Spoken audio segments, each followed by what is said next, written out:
Hello दोस्तों, स्वागत है आपका अपने YouTube चैनल ज्ञान की पाठशाला में। ज्ञान की पाठशाला में आज हम आपके लिए फिर से एक बहुत ही बेहतरीन और बहुत ही इंफॉर्मेटिव वीडियो लेकर आए हैं, जो कि एक वैकेंसी से रिलेटेड है। और ये वैकेंसी निकली है भारतीय वायुसेना में अग्निवीर वायु की, जिसकी क्राइटेरिया के बारे में हम डिस्कशन करेंगे कि इसमें क्या एलिजिबिलिटी है, क्या प्रोसेस है, कैसे इसमें सिलेक्शन होगा। ठीक है, तो आइए इस चैनल वीडियो को पूरा देखते हैं और हमेशा की तरह इस चैनल को आप लाइक करिए, शेयर करिए और सब्सक्राइब जरूर करिए। तो सबसे पहले हम ये बात करते हैं कि फॉर्म भरने की डेट क्या है। तो वीर वायु में जो फॉर्म भरने की डेट है वो 7 जनवरी से स्टार्ट हो चुकी है इसके फॉर्म, और इसकी अंतिम तिथि है 27 जनवरी 2025 को। तो अब फॉर्म स्टार्ट हो गए हैं भरना, आप जल्दी से अपना फॉर्म ओपन कर सकते हैं और उसको भर सकते हैं। इसमें जो आपका टेस्ट होगा, ऑनलाइन टेस्ट, उसकी भी डेट डिक्लेयर कर दी गई है। वो टेस्ट जो है वो 22 मार्च 2025 को इसका पेपर जो है वो होगा। अब हम बात करते हैं कि इसमें जो एलिजिबिलिटी क्राइटेरिया क्या है। तो इसमें एलिजिबिलिटी क्राइटेरिया दोनों के लिए है। अगर आप साइंस के स्टूडेंट हैं तो भी आप इस फॉर्म को भर सकते हैं, और अगर आप साइंस के अलावा किसी दूसरे बी कॉम या बीएससी वगैरह किए हैं, ठीक है, तो उसके लिए भी आप फॉर्म भर सकते हैं। मतलब किसी और सब्जेक्ट से भी अगर आपने पढ़ाई की है तो भी आप एलिजिबल है। तो साइंस के लिए क्या एलिजिबिलिटी है, पहले हम इसको देखते हैं। साइंस के लिए आपको 12th में मैथमेटिक्स, फिजिक्स और इंग्लिश से पास होना जरूरी है, और आपके मिनिमम जो मार्क्स होने चाहिए वो 50% होना चाहिए, और इसके साथ ही साथ आपको इंग्लिश में भी 50% मार्क्स जो है वो पाना चाहिए, मतलब पाए हो तभी आप इस फॉर्म को भर सकते हैं। और दूसरा जो क्राइटेरिया दिया गया है वो डिप्लोमा स्टूडेंट्स के लिए दिया गया है। अगर आपने पॉलिटेक्निक करके रखा हुआ है, चाहे वो मैकेनिकल से हो, इलेक्ट्रिकल से है, इलेक्ट्रॉनिक्स से हो, ऑटोमोबाइल से हो, कंप्यूटर साइंस से हो, ठीक है, इंफॉर्मेशन टेक्नोलॉजी से हो, किसी भी बोर्ड से अगर आपने किसी भी ब्रांच से आपने डिप्लोमा करके रखा है और आपको डिप्लोमा में 50 मार्क्स हैं, तो भी आप इस फॉर्म को भर सकते हैं। इसमें भी इंग्लिश के मार्क्स जो है वो 50% बोले गए हैं कि अगर आपने इंग्लिश में 50% मार्क्स सिक्योर किए हैं तो आप इस फॉर्म को भर सकते हैं। ये तो बात हो गई साइंस स्ट्रीम के लिए। और अगर हम नॉन साइंस स्ट्रीम्स की बात करें, ठीक है, तो आपका 12th आप किसी भी सब्जेक्ट से पास हो, ठीक है, बस आपको 50% मार्क्स चाहिए, और आपको इंग्लिश में 50% आपका होना चाहिए। ठीक है, इसके साथ ही अगर आपने वोकेशनल कोई कोर्स करके रखा है, जैसे आईटीआई करके रखा है या कोई और वोकेशनल कोर्स किया है, तो उसमें भी आपको 50% अगर मार्क्स आपने लिए हैं और इंग्लिश में आपके 50% है, तो आप none other than science stream में आप फॉर्म को भर सकते हैं। तो ये फॉर्म दोनों के लिए है। आपको 12th पास होना जरूरी है साइंस से ठीक है, आपने फॉर्म तो भी भर सकते हैं, और 12th आप किसी भी सब्जेक्ट, साइंस के अलावा भी किसी भी सब्जेक्ट से किया है तो भी आप भर सकते हैं।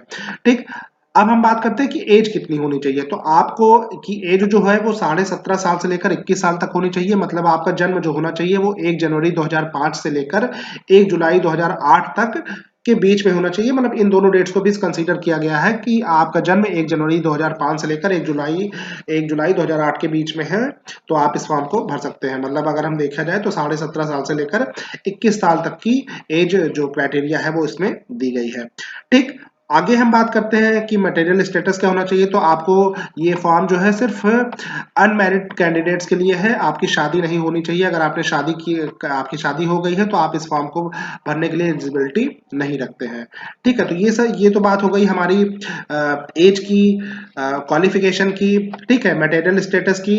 अब हम आगे बात करते हैं तो किसके लिए है। तो आप ये किसी भी डोमिसाइल, आप कहीं भी किसी भी राज्य में रह रहे हैं, वो सबके लिए फॉर्म भरा है के लिए आप फॉर्म भर सकते हैं।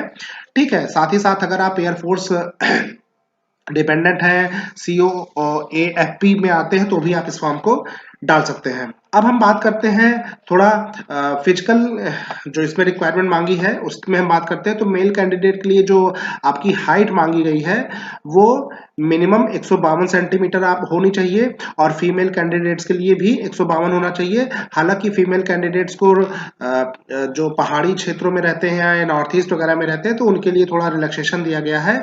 वो अगर 147 तक है तो भी वो चल सकता है। ठीक है, और अगर आप कोई वुमेन लक्षद्वीप वगैरह में रह रही तो वो 150 तक सेंटीमीटर तक का है, तो भी उसके लिए ये एलिजिबिलिटी है। ठीक, बाकी अगर हम और फिटनेस की बात करते हैं तो चेस्ट की में दिया गया है, ठीक है। आपका चेस्ट जो होना चाहिए वो 77 सेंटीमीटर से होना चाहिए, ठीक। तो ये हम चेस्ट के बारे में थोड़ा बात कर सकते हैं।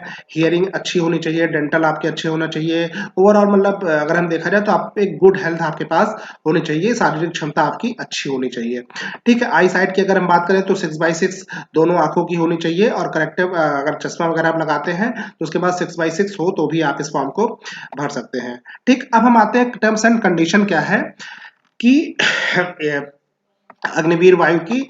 तो इसमें आपको जैसे भी आप ये अग्निवीर 4, जैसा कि पता है कि अग्निवीर जो है 4 साल के लिए होता है, तो एम्प्लॉयबिलिटी आपके लिए बढ़ जाती है कि आप अगर एयरफोर्स में या किसी भी अग्निवीर में 4 साल करके जाते हैं तो आपके पास आगे कोई सर्विसेज में आपको रिजर्वेशन मिल सकता है, आपको इसमें ट्रेनिंग करना रहता है।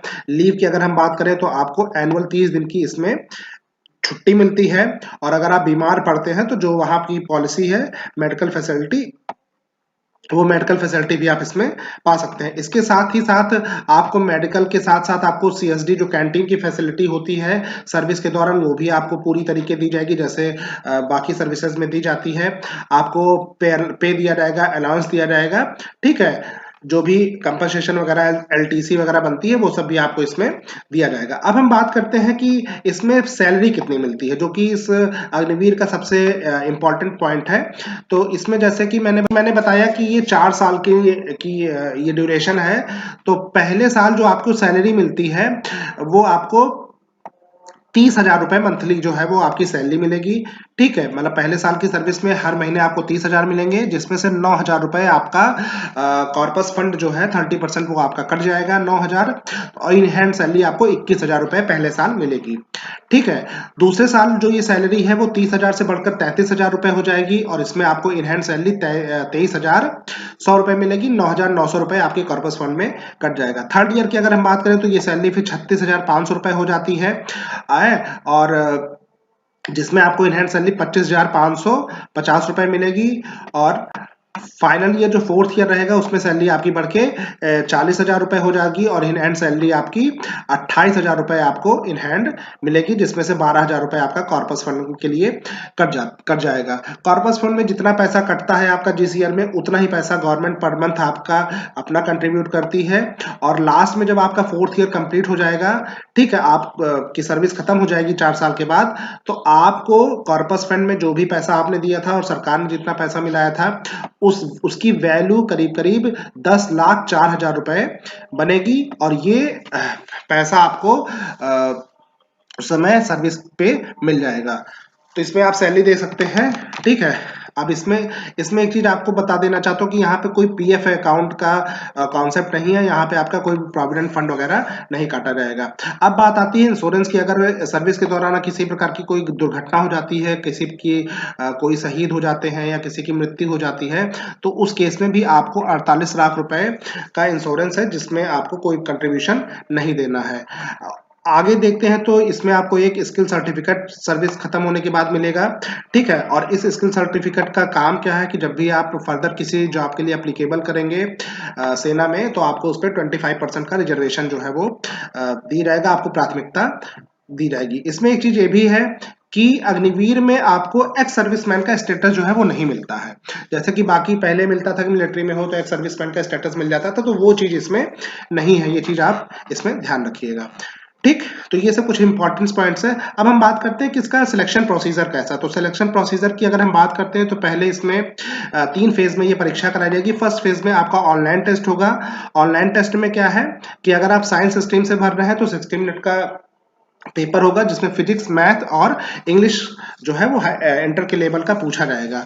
और अगर आप नॉन साइंस स्ट्रीम्स में फॉर्म भर रहे हैं, अदर देन साइंस स्ट्रीम में फॉर्म भर रहे हैं, तो आपका 45 मिनट का पेपर होगा, ठीक है, इंग्लिश के साथ। और उसके साथ साथ आपको इसमें रीजनिंग और जनरल अवेयरनेस के भी क्वेश्चंस वो है पूछे जाएंगे, ठीक। और अगर आप दोनों से फॉर्म डालना है, science and other than science में आप हैं एलिजिबिलिटी, तो इसमें 85 मिनट्स के आपके पेपर होंगे, जिसमें physics, mathematics, English inter level के पूछे जाएंगे। इसके साथ ही रीजनिंग और जनरल अवेयरनेस के भी क्वेश्चन जो है वो पूछे जाएंगे। इसमें प्रत्येक मार्क्स जो होगा वो 1 नंबर का होगा, और अगर आप अटेम्प्ट नहीं करते हैं तो आपको कोई भी मार्क्स 0 नंबर अवार्ड किया जाएगा। लेकिन इसमें आपको ये ध्यान रखना है कि आपको 25% निगेटिव मार्क्स होगा। अगर आप गलत आंसर देते हैं तो आपके 0.5 मार्क्स जो है वो कट कर दिए जाएंगे। इसके इस पे परीक्षा के जब आप ये देंगे ये पेपर, तो नॉर्मलाइजेशन होगा, क्योंकि ये परीक्षाएं अलग अलग डेट पे होंगी। तो नॉर्मलाइजेशन के हिसाब से फिर इसकी मेरिट बनेगी, कैंडिडेट को शॉर्ट लिस्ट किया जाएगा। इसमें एक चीज आपको ध्यान देना है कि आपको हर सेक्शन, हर कैटेगरी में अलग अलग पास होना जरूरी है।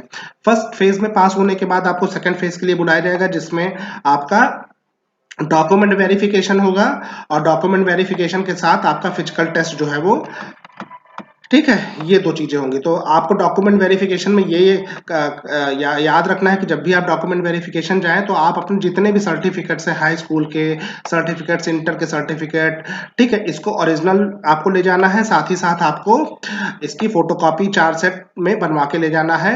इसके बाद आपको अपनी पासपोर्ट साइज की फोटो ले जाना है, ठीक है। तो ये आप यहाँ देख सकते हैं, इसको पढ़ लीजिएगा एक बार। ये सब चीजें आपको ले जाना है।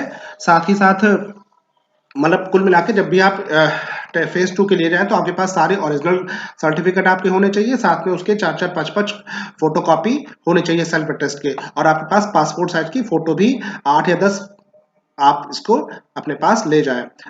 उसके बाद आपका डॉक्यूमेंट वेरिफिकेशन हो जाएगा, तो फिर आपका फिजिकल टेस्ट होगा, जिसमें आपको 1.6 किलोमीटर को दौड़ना पड़ेगा, ठीक है, 7 मिनट के अंदर। मेल कैंडिडेट को, और फीमेल अगर हैं आप तो आपको 8 मिनट में ये दौड़ आपको कंप्लीट करनी रहेगी। इसके साथ ही 10 पुशअप आपको करना पड़ेगा, ठीक है, 10 सेटअप करना पड़ेगा, ठीक है। तो ये सब भी आपको करना पड़ेगा, ठीक है। 20 स्क्वाट्स मारना पड़ेगा 1 मिनट के अंदर। इसकी ड्यूरेशन ये दी गई है, ठीक, मेल के लिए दी गई है, और ये साथ ही साथ फीमेल्स के लिए दी गई है।